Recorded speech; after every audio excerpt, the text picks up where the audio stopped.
ನಮಸ್ಕಾರ.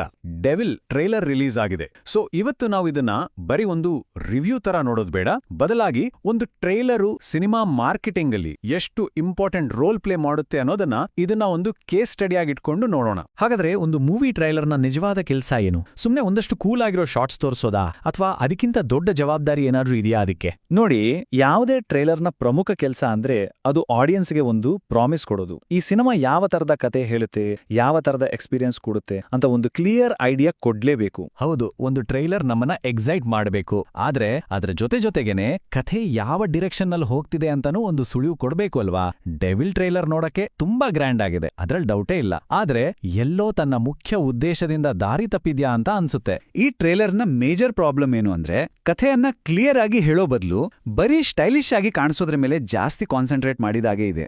ಒಂದ್ ಕಡೆ ನೋಡಿದ್ರೆ ಟ್ರೇಲರ್ನಲ್ಲಿ ಸ್ಟೈಲ್ಗೆ ಏನೂ ಕಮ್ಮಿ ಇಲ್ಲ. Slow motion shorts, super lighting ಎಲ್ಲವೂ ಇದೆ. ಆದ್ರೆ ಇನ್ನೊಂದ್ ಕಡೆ ಕಥೆಯ ತಿರುಳೆ ಮಿಸ್ಸಿಂಗ್. ಈ ವಿಜುವಲ್ ಗ್ರ್ಯಾಂಜರ್ ಮಧ್ಯೆ ಕಥೆಯ ಬೇಸಿಕ್ ಪಾಯಿಂಟ್ಸ್ ತುಂಬಾ ವೀಕ್ ಆಗ್ಬಿಟ್ಟಿವೆ. ಇದನ್ನ ಮಾಸ್ಗೋಸ್ಕರ ಮಾಸ್ ಅಂತ ಹೇಳ್ಬೋದು. ಅಂದ್ರೆ ಬರೀ ಸ್ಟೈಲ್, ಸ್ಲೋ ಮೋಷನ್ ಶಾರ್ಟ್ಸ್ ತುಂಬಿದ ತಕ್ಷಣನೇ ನಿಜವಾದ ಟೆನ್ಷನ್ ಅಥವಾ ಕಥೆಯಲ್ಲಿ ಒಂದು ಡೆಪ್ತ್ ಕ್ರಿಯೇಟ್ ಆಡಲ್ಲ. ಅದು ಬರೀ ಮೇಲೆ ನೋಡೋಕೆ ಮಾತ್ರ ಚೆನ್ನಾಗಿ ಕಾಣಿಸುತ್ತೆ ಅಷ್ಟೇ. ಹಾಗಾದ್ರೆ ಕಥೆ ಹೇಳೋ ವಿಚಾರಕ್ಕೆ ಬರೋಣ. ಈ ಟ್ರೇಲರ್ ಒಂದು ಕಂಪ್ಲೀಟ್ ಕಥೆಯನ್ನ ಹೇಳೋದ್ರಲ್ಲಿ ಎಲ್ಲೆಲ್ಲಿ ಎಡವಿದೆ ಅಂತ ಒಂದೊಂದಾಗಿ ನೋಡೋಣ ಬನ್ನಿ. ಕಥೆಯಲ್ಲೇ ಒಂದು ಕ್ಲಾರಿಟಿ ಇಲ್ಲ ಅಂದಾಗ ನೋಡೋರಿಗೆ ಕನ್ಫ್ಯೂಷನ್ ಆಗೋದು ತುಂಬಾನೇ ಸಹಜ. ಟ್ರೈಲರ್ ನೋಡಿ ಮುಗಿದ ಮೇಲೆ ಅಯ್ಯೋ ಏನಿದು ಕತೆ ಅಂತ ತಲೆ ಕೆಡಿಸ್ಕೊಂಡ್ರೆ ಅಲ್ಲಿಗೆ ಆ ಟ್ರೈಲರ್ನ ಉದ್ದೇಶ ಫೇಲ್ ಆಯ್ತು ಅಂತಾನೆ ಅರ್ಥ. ಯಾಕಂದ್ರೆ ಈ ಟ್ರೈಲರ್ ತುಂಬಾ ಬೇಸಿಕ್ ಪ್ರಶ್ನೆಗಳಿಗೆ ಉತ್ತರನೇ ಕೊಡಲ್ಲ. ಉದಾಹರಣೆಗೆ, ಸಿನಿಮಾದ ಮೇನ್ ಕಾನ್ಫ್ಲಿಕ್ಟ್ ಏನೋ, ವಿಲನ್ ಯಾರೋ, ಅದಕ್ಕಿಂತ ಇಂಪಾರ್ಟೆಂಟ್ ಆಗಿ ನಮ್ಮನ್ನ ಥಿಯೇಟರ್ಗೆ ಕರ್ಕೊಂಡು ಹೋಗೋ ಆ ಹುಕ್ ಪಾಯಿಂಟ್ ಯಾವುದು, ಈ ಯಾವ ಪ್ರಶ್ನೆಗೂ ಉತ್ತರ ಸಿಗದೆ ಇದ್ದಾಗ ನಾವು ಕಳೆದೋದಾಗೆ ಫೀಲ್ ಆಗುತ್ತೆ.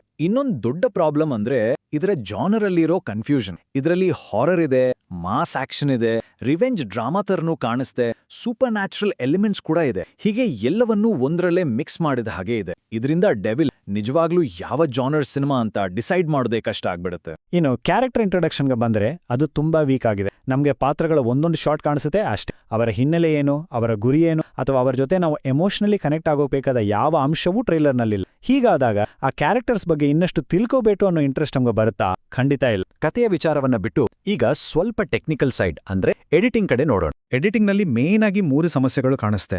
1, ಕಟ್ಸ್ ತುಂಬಾ ರಶ್ ಆಗಿವೆ, ತುಂಬಾ ಫಾಸ್ಟ್ ಆಗಿ ಬದಲಾಗುತ್ತೆ.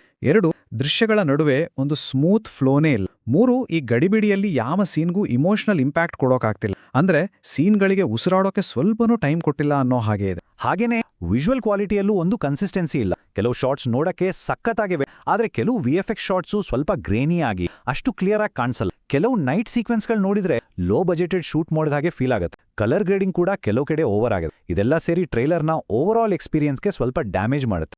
ಬ್ಯಾಕ್ಗ್ರೌಂಡ್ ಸ್ಕೋರ್ ಬಗ್ಗೆ ಮಾತಾಡೋದಾದ್ರೆ ಅದು ಲೌಡ್ ಆಗಿದೆ, ಪವರ್ಫುಲ್ ಆಗಿದೆ, ಆದ್ರೆ ಅದು ಮೆಮೊರಬಲ್ ಆಗಿಲ್ಲ. ಅಂದ್ರೆ ಈ ಸಿನಿಮಾಗೆ ಅಂತ ಒಂದು ಯುನೀಕ್ ಐಡೆಂಟಿಟಿ ಕೊಡೋ ಬದಲು ಬೇರೆ ಯಾವುದೋ ಥ್ರಿಲ್ಲರ್ ಸಿನಿಮಾದಲ್ಲಿ ಕೇಳೋ ಒಂದು ಜೆನೆರಿಕ್ ಮ್ಯೂಸಿಕ್ ತರ ಇದೆ. ಕೊನೆಯ ಮತ್ತು ಬಹುಶಃ ಅತಿ ದೊಡ್ಡ ಸಮಸ್ಯೆ ಅಂದ್ರೆ ಇಷ್ಟೆಲ್ಲ ಸ್ಟೈಲು, ಇಷ್ಟೆಲ್ಲ ಗ್ರ್ಯಾಂಜರ್ ಇದ್ರು ಈ ಟ್ರೈಲರ್ ಇತ್ತೀಚೆಗೆ ಬಂದ ಬೇರೆ ಡಾರ್ಕ್ ಕನ್ನಡ ಥ್ರಿಲ್ಲರ್ಗಳ ತರಾನೇ ಇದೆ ಅನ್ನೋ ಫೀಲ್ ಕೊಡುತ್ತೆ. ಇದರಲ್ಲಿ ಏನೋ ಒಂದು ಹೊಸತನ, ಒಂದು ಫ್ರೆಶ್ನೆಸ್ ಮಿಸ್ಸಿಂಗ್ ಆಗಿದೆ. ಓವರಾಲ್ ಆಗಿ ಹೇಳೋದಾದ್ರೆ ನಾವು ನೋಡಿದ ಹಾಗೆ ಕ್ಲಿಯರ್ ಇಲ್ಲದ ಸ್ಟೋರಿ ಲೈನ್, ಸಬ್ಸ್ಟೆನ್ಸ್ಗಿಂತ ಸ್ಟೈಲ್ಗೆ ಹೆಚ್ಚು ಪ್ರಾಮುಖ್ಯತೆ, ಅನ್ಈವನ್ ಎಡಿಟಿಂಗ್, ಕನ್ಫ್ಯೂಸಿಂಗ್ ಜಾನರ್ ಮತ್ತು ಎಲ್ಲಕ್ಕಿಂತ ಮುಖ್ಯವಾಗಿ ಇಮೋಷನಲ್ ಕನೆಕ್ಟ್ ಇಲ್ಲದಿರೋದು, ಇವೆಲ್ಲ ಸೇರಿ ಟ್ರೈಲರ್ನ ಇಂಪ್ಯಾಕ್ಟ್ ಅನ್ನು ಕಡಿಮೆ ಮಾಡುತ್ತೆ. ಇಷ್ಟೊಂದು ಸಿನಿಮಾಗಳು ಬರ್ತಿರೋ ಇವತ್ತಿನ ಮಾರ್ಕೆಟ್ನಲ್ಲಿ ಈಗಾಗಲೇ ನೋಡಿದಾಗ ಅನ್ಸೋ ಒಂದು ಫೆಮಿಲಿಯರ್ ಎಕ್ಸ್ಪೀರಿಯನ್ಸ್ ಕೊಡೋದು ಒಂದು ಸಿನಿಮಾದ ಯಶಸ್ಸಿಗೆ ನಿಜವಾಗ್ಲೂ ಸಾಕಾಗುತ್ತಾ?